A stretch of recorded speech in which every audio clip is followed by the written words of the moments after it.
Welcome back to Dan's On Fandoms. I'm Dan. The conclusion of the animated series The Clone Wars provided fans with another perspective on Darth Sidious's Order 66 being executed by clone troopers of the Grand Army of the Republic. The final episodes of the series, known as the Siege of Mandalore arc, followed Ahsoka Tano during the battle and the subsequent betrayal and attempted execution of her by the 332nd Company of her clone trooper counterparts. Ahsoka was able to narrowly escape Order 66 with her life, but with Darth Sidious's rise as Emperor of the newly founded Galactic Empire, she'd have to go into hiding and do everything in her power to evade the Empire and its agents. Because of this, Ahsoka's life would be forever changed in a dramatic way. Even though Ahsoka was no longer a part of the Jedi Order, Ahsoka still held the values and beliefs of what it meant to be a Jedi. As such, Ahsoka would be viewed as a threat to Darth Sidious's rule and stand in opposition to Imperial rule over the galaxy. As long as Darth Sidious maintained a tight grip of power across the galaxy, Ahsoka's life would always be in danger. The final moments of the Clone Wars series finale depicted Ahsoka and Rex digging graves for the fallen clone troopers, as well as false graves for themselves, and Ahsoka leaving behind her lightsabers. But where does Ahsoka's story pick up following the events of the Siege of Mandalore and Order 66? The young adult canon novel Ahsoka provides a look at Ahsoka's life 1 year after the events of Order 66, around the time of the First Empire Day, the holiday that celebrated the rise of the Galactic Empire. At this time, Ahsoka was hiding on the planet Thebeska in the Outer Rim territories. To avoid Imperial pursuits, she took up the alias Ashla. In the animated series Star Wars Rebels, we learn that the character Bendu referred to the light side of the Force as Ashla, and the Lasat species referred to the Force in general as Ashla. In Legends continuity, the term Ashla was used by ancient Force users to denote the light side of the Force, so I appreciated this nickname writer E.K. Johnston chose for Ahsoka. Interestingly enough, Dave Filoni recently stated that, back in 2005,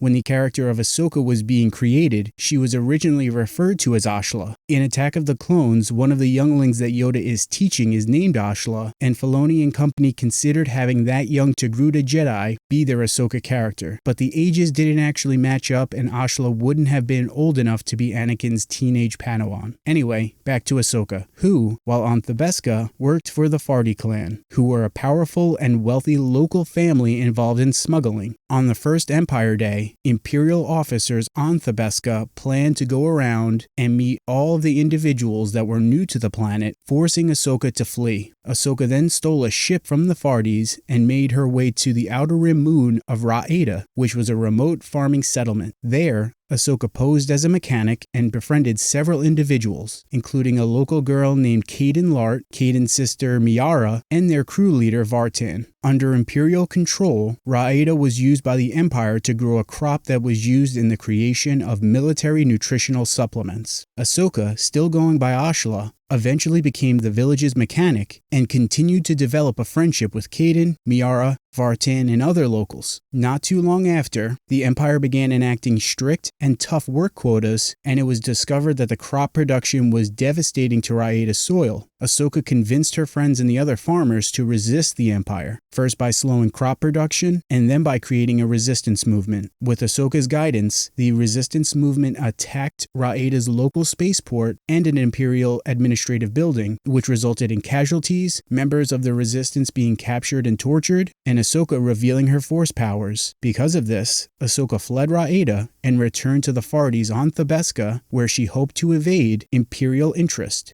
During her time back on Thebeska, Ahsoka worked for the Fardis as a cargo pilot, but she still found herself helping others and getting caught up in mercy missions. After some time had passed and the Empire had searched the Fardi home, Ahsoka was advised to leave Thebeska by the Fardi Patriarch. Ahsoka then traveled to a remote world in the Outer Rim and soon found herself being pursued by a Black Sun agent and a mysterious second ship. She soon discovered our homeboy R2-D2 was aboard the unknown ship, who led her to our pal Bail Organa, the senator from Alderaan and Princess Leia's adopted father. Bail informed Ahsoka that he had begun forming a rebellion and was recruiting individuals to join the cause. Meanwhile, with knowledge that a Force-sensitive and potential Jedi had been on Ra'eda, the Imperial Inquisitor, known as the Sixth Brother, was dispatched to the planet to find and eliminate the potential Jedi presence. Wanting to draw Ahsoka back to Raeda, the sixth brother killed several of Ahsoka's friends and captured Kaden. Before Ahsoka could return to Raeda, she visited Ilum, the sacred planet in the unknown regions which had been utilized by the Jedi Order for gathering kyber crystals. Ahsoka hoped to gather new kyber crystals to create some new lightsabers. She witnessed the devastation the Empire had inflicted on Ilum in their harvesting of kyber crystals and was forced to head to Raeda without a new kyber crystal. Once Ahsoka arrived on Raeda, she engaged the sixth brother in a fight. She used the Force to cause the sixth brother's lightsaber to explode and then wound up taking his kyber crystals. Since the sixth brother's kyber crystals had been corrupted and bled, giving them their crimson red hue, Ahsoka used the Force to heal the crystals, purging them of the corruption that had been imbued with the dark side of the Force. During the whole of the book, Ahsoka had been gathering parts here and there that could be used to construct new lightsabers. Now with 2 healed kyber crystals, Ahsoka crafted 2 new lightsaber hilts, creating sabers with healed white crystals. With Bail Organa's help, Ahsoka was then able to evacuate the citizens of Raeda, freeing them from the Empire and the destruction they caused to the planet. Soon thereafter, Ahsoka began to work with Bail Organa as a rebel operative under the codename Fulcrum, and would go on to run Bail's burgeoning rebel intelligence networks. Ahsoka wouldn't reappear in the Star Wars canon timeline for roughly 14 years. That's until she appeared before the Ghost Crew at the end of Season 1 of Star Wars Rebels in 4 BBY. But what do you guys think about Ahsoka's story a year after Order 66? Want more videos on Ahsoka? Check out this playlist. Please like and subscribe, and stay nerdy.